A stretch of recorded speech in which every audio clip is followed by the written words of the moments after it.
दोस्तों नमस्कार, स्वागत है आप सभी का। एक बार फिर से चली जानते हैं बिहार की ताजा खबरों को। लेकिन उससे पहले अगर आपने अभी तक इस चैनल को सब्सक्राइब किया तो सब्सक्राइब कर लें, जिससे कि आपको बिहार की ताजा खबर रोजाना मिलती रहे। सबसे पहली बड़ी खबर, दरभंगा एम्स को लेकर 2 अक्टूबर से अनिश्चितकालीन अनशन पर बैठेंगे सांसद गोपाल ठाकुर। दरभंगा एम्स को लेकर बिहार की राजनीति गहराती जा रही है। इस बीच दरभंगा एम्स नहीं बनने पर सांसद गोपाल जी ठाकुर बिहार सरकार को घेरना चाह रहे हैं। ऐसे में 2 अक्टूबर से अनिश्चितकालीन अनशन पर बैठेंगे और इस संबंध में दरभंगा सांसद डॉक्टर गोपाल जी ठाकुर ने कहा कि आगामी 2 अक्टूबर से बिहार सरकार के एम्स विरोधी मानसिकता वादा खिलाफी दरभंगा एम्स हेतु अब तक उपयुक्त जमीन उपलब्ध नहीं करवाए जाने और बार बार स्थल बदलने तथा एम्स निर्माण में जानबूझकर राजनीति करते हुए बाधा उत्पन्न करने के विरुद्ध अनिश्चितकालीन अनशन दिया जाएगा। बड़ी खबर, लालू यादव के नहीं मिलने से खफा हो गए आनंद मोहन। राज्यसभा में महिला आरक्षण बिल पर बहस होने के बाद आरजेडी की तरफ से मनोज झा बिल पर पक्ष रख रहे थे। अपनी स्पीच के आखिर में कवि ओम प्रकाश वाल्मीकि की कविता ठाकुर का कुआं कविता सुना दी। राज्यसभा में सुनाई गई इस कविता पर 5 मिनट के बाद बिहार में सियासी बवाल शुरू हो गया है। विरोध की मुहिम का मोर्चा खुद आरजेडी के शिवहर से विधायक और बाहुबली नेता आनंद मोहन के बेटे चेतन आनंद ने संभाला है। ये बातें आगे बढ़ी तो सत्ता में सहयोगी जेडीयू के ठाकुर नेता भी मनोज झा को नसीहत देने लगे। जेडीयू के एमएलसी संजय सिंह ने चेतावनी देते हुए कहा कि अगर वो इस तरह का बयान देंगे तो ईंट का जवाब पत्थर से दिया जाएगा। हालांकि आरजेडी पूरी तरह से मनोज झा के साथ मजबूती से खड़ी है।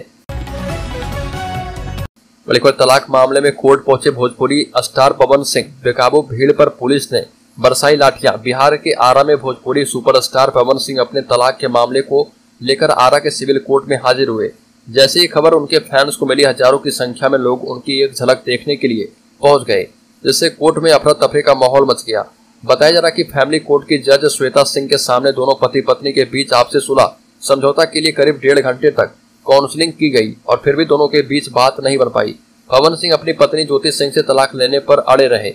माना जा रहा था कि कोर्ट में तलाक की अर्जी मामले पर फैसला हो जाएगा, लेकिन पवन सिंह और उनकी पत्नी ज्योति सिंह में बात नहीं बन पाई, जिसकी वजह से कोर्ट ने इस मामले में आगे की तारीख पर सुनवाई करने का फैसला किया है।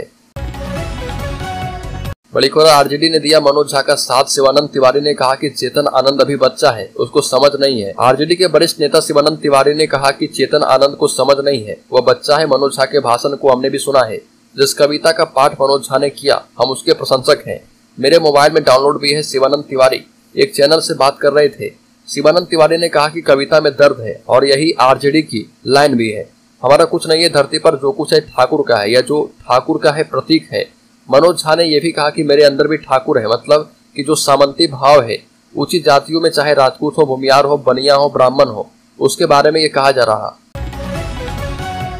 बड़ी खबर, मनोज झा के बयान पर आक्रामक हुई बीजेपी। सुशील मोदी ने कहा कि ठाकुर जाति के अपमान के लिए तेजस्वी यादव माफी मांगे। बिहार के पूर्व उप मुख्यमंत्री एवं राज्यसभा सांसद सुशील कुमार मोदी ने कहा कि राजद सांसद मनोज झा ने जिस तरह से नाम लेकर ठाकुर यानी राजपूत जाति का अपमान किया है, उसको लेकर पार्टी के नेता तेजस्वी यादव को क्षमा मांगनी चाहिए। मनोज झा ने राज्यसभा में नारी शक्ति बंधन विधेयक का विरोध करते हुए जो कविता पढ़ी वह ठाकुर जाति के लोगों के प्रति दुराग्रह और अपमान से भरी थी। बड़ी खबर, नेपाल लेकर नहीं जा पाएंगे 100 रुपए से अधिक का भारतीय नोट। भारत नेपाल एक दूसरे के पड़ोसी होने के साथ ही साथ सामाजिक एवं धार्मिक रूप से भी एक दूसरे के काफी करीब हैं। लेकिन हाल के दिनों में नेपाल सरकार के द्वारा नए नए फरमान जारी किए जा रहे, जिससे भारत के लोगों को काफी परेशानी का सामना करना पड़ रहा। खासकर सीमावर्ती इलाकों में रहने वाले लोगों को अधिक परेशान होना पड़ रहा। अब नेपाल में भारतीय मुद्रा को लेकर नेपाल सरकार के द्वारा एक फरमान जारी किया गया है। इस फरमान के बाद भारतीय लोगों में परेशानी की स्थिति बन गई है। कहा जा रहा है कि नेपाल में जारी की गई अधिसूचना के मुताबिक वहां पर 5000 से ज्यादा रुपए लेकर कोई नहीं जा सकता, और यदि आप नेपाल जा रहे हैं तो आपके पास 100 रुपए से ऊपर का भारतीय नोट है तो आपको सावधान रहने की आवश्यकता है। नेपाल राष्ट्र बैंक ने भारतीय करेंसी को लेकर नई अधिसूचना जारी कर दी है। नई अधिसूचना के तहत 100 से अधिक के भारतीय नोट के प्रचलन पर रोक लगा दी गई है। वहीं 5000 तक की लिमिट भी रख दी गई है। बेगूसराय में घर के बाहर सोए आरजेडी के नेता की बदमाशों ने गोली मारकर कर दी हत्या। परिजनों ने किसी दुश्मनी से किया है इनकार। बेगूसराय में अपराधियों ने एक बड़ी वारदात को अंजाम दिया, जहां पर अपराधियों ने सोए अवस्था में राजद के प्रखंड स्तरीय सक्रिय नेता अनिरुद्ध चौधरी की गोली मारकर हत्या कर दी। इस हत्या के बाद इलाके में हड़कंप मच गया है।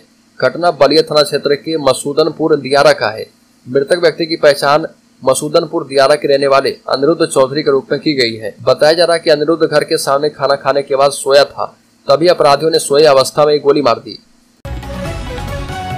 बढ़कर बिहार में 10 सीटों पर कांग्रेस उतारेगी उम्मीदवार, लोकसभा सीट को लेकर बड़ी घोषणा। लोकसभा चुनाव के मद्देनजर देश भर में एनडीए बनाम इंडिया की सियासत जारी है। क्षेत्रीय से लेकर राजनीतिक पार्टियों ने सियासी जमीन मजबूत करने के लिए रणनीतियां बनानी शुरू कर दी है। वहीं बिहार में भी सियासी दल चुनावी माहौल बनाने में जुटे हैं। इसी क्रम में बिहार कांग्रेस ने लोकसभा चुनाव में प्रदेश की 10 सीटों पर चुनावी ताल ठोकने का दावा किया है। बिहार कांग्रेस के अध्यक्ष डॉक्टर अखिलेश प्रसाद सिंह ने मीडिया से मुखातिब होते हुए कहा कि पिछले लोकसभा चुनाव के मुकाबले इस बार कांग्रेस मजबूत हुई है और इसलिए 10 सीट पर बिहार में चुनाव लड़ेगी। पर बिहार के लोहारों ने दिया केंद्र को अल्टीमेटम, कहा कि अनुसूचित जाति का दर्जा नहीं दिया तो विरोध में पड़ेंगे वोट। बिहार की लोहार जाति ने केंद्र की मोदी सरकार को अल्टीमेटम देते हुए साफ तौर पर कहा कि 2024 के लोकसभा चुनाव के पहले लोहार जाति को अनुसूचित जाति का दर्जा नहीं मिला तो चुनाव में बीजेपी और उसके अन्य सहयोगी दलों को बिहार में 40 लाख लोहारों के वोट नहीं मिलेंगे और यह वोट विरोधी गठबंधन को जा सकता है। यह अल्टीमेटम लोहारों ने औरंगाबाद के देव में बिहार लोहार अनुसूचित जनजाति जागृति मंच के बैनर तले आयोजित राज्य स्तरीय लोहार संवाद यात्रा के समापन कार्यक्रम में कही। बड़ी खबर राजनीतिक रणनीतिकार से नेता बने प्रशांत किशोर ने मुजफ्फरपुर जिले के मड़वन और काटी प्रखंड पहुंचकर जन सुराज पदयात्रा की। इस दौरान कुछ तस्वीरें सोशल मीडिया पर साझा भी की गई। प्रशांत किशोर ने यहां पर आयोजित जनसभा में लोगों से कहा कि नेताओं के अनपढ़ बच्चे राज करते हैं और सामान्य परिवार के युवा पढ़ लिख कर बेरोजगार बैठे हैं। आपको जाति और धर्म चाहिए लेकिन बच्चों की चिंता कीजिए। आप मेरे साथ खड़ा होने से पहले अपने बच्चों के साथ खड़ा होइए। और ये भी सवाल करते हुए कहा कि ऐसा नहीं करने पर आपका बच्चा मजदूर नहीं बनेगा तो कौन बनेगा। पप्पू यादव ने मनोज झा का किया समर्थन, यूजर्स करने लगे कमेंट, लिखा आपको तो कोई पूछता नहीं है। जन अधिकार पार्टी के सुप्रीमो पप्पू यादव ने मनोज झा की पढ़ी हुई कविता का समर्थन किया। पप्पू यादव ने अपने ट्वीट में लिखा कि राज्यसभा सांसद मनोज झा ने कुछ गलत नहीं कहा है। ओम प्रकाश वाल्मीकि रचित कविता ठाकुर का कुआं को अपने भाषण में उद्धत किया है और यह संसाधनों पर एकाधिकार की समन्वय व्यवस्था के खिलाफ लिखी रचना है। इसमें किसी जाति पर आक्षेप नहीं है। आज की मोदी सरकार की व्यवस्था में ठाकुर की जगह अडानी अंबानी है।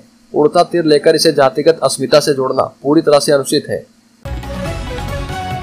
जदयू एमएलसी संजय सिंह ने मनोज झा की रावण से की तुलना, कहा कि क्षत्रिय गले लगाना भी जानते हैं और गर्दन काटना भी। राजद सांसद मनोज झा के ठाकुरों को लेकर दिए गए विवादित बयान के जंग छिड़ गए हैं। दरअसल जेडीयू एमएलसी संजय कुमार बांका पहुंचे और जहां पर उन्होंने सांसद मनोज झा पर जमकर हमला बोला और कहा कि मनोज झा दया के पात्र है। उन्होंने ठाकुरों को ललकारा है। ये भी कहा कि ठाकुर को ललकारे नहीं बल्कि ठाकुर आग है, उसको आग मत लगाएं। अगर आग लग गई तो दुनिया में कोई ऐसी दमकल नहीं है जो पानी से इस आग को बुझा दे।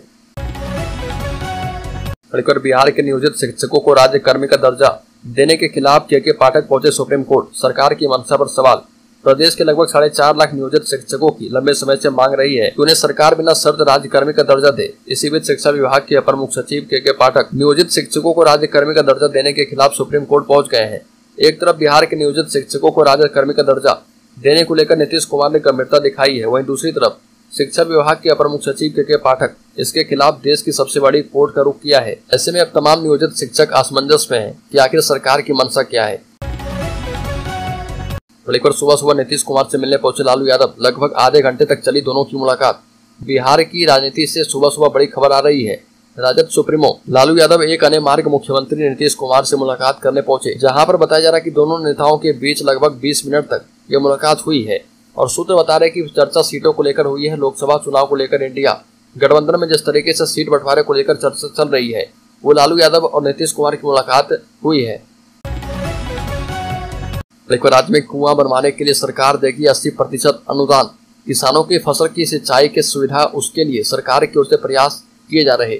सरकार ने कई तरह की योजनाएं चलाकर किसानों को सिंचाई क्षेत्रों एवं सिंचाई के साधनों पर सब्सिडी प्रदान कर रही है। यदि किसान चाहे तो सामूहिक रूप से मिलकर भी सामुदायिक भूमि पर कुएं का निर्माण के लिए सब्सिडी प्राप्त कर सकते हैं। इसके लिए कुएं निर्माण लागत का 100% पैसा राज्य सरकार की ओर से दिया जाएगा। खेत में कूप निर्माण से लेकर किसानों को सिंचाई कार्य में सुविधा होगी। योजना के तहत किसानों को निजी भूमि पर 10 फीट व्यास एवं 30 फीट गहराई का कूप बनवाने के लिए अनुदान दिया जाएगा, जिसके तहत लाभार्थी किसानों को निर्माण लागत 100% अनुदान दिया जाएगा। बिहार में जेडीयू और आरजेडी ने मिलकर एक योजना शुरू की है जो कि अल्पसंख्यक मुस्लिम समुदाय को कारोबार करने के लिए 10 लाख रुपए का लोन देती है। सबसे बड़ी बात यह है कि अल्पसंख्यकों को इन 10 लाख में से केवल 5 लाख रुपए चुकाने होंगे। बाकी के 5 लाख बिहार सरकार टैक्स भरने वाले लोगों के पैसे से भरेगी। हालांकि बताया जा रहा है कि राज्य की 80% आबादी को इसका लाभ नहीं मिलेगा। केवल राज्य के 20% अल्पसंख्यक ही इस मलाईदार योजना के अधिकारी होंगे। नीतीश कुमार ने इस योजना को मुख्यमंत्री अल्पसंख्यक उद्यमी योजना नाम दिया है। राज्य में नियोजित शिक्षकों का इंतजार बढ़ा, राज्यकर्मी का दर्जा देने पर नहीं हुआ कैबिनेट में फैसला। बिहार में नियोजित शिक्षकों को राज्यकर्मी का दर्जा नहीं मिल पाया है। उम्मीद की जा रही थी कि मुख्यमंत्री नीतीश कुमार सोमवार की बैठक में इसकी घोषणा कर देंगे।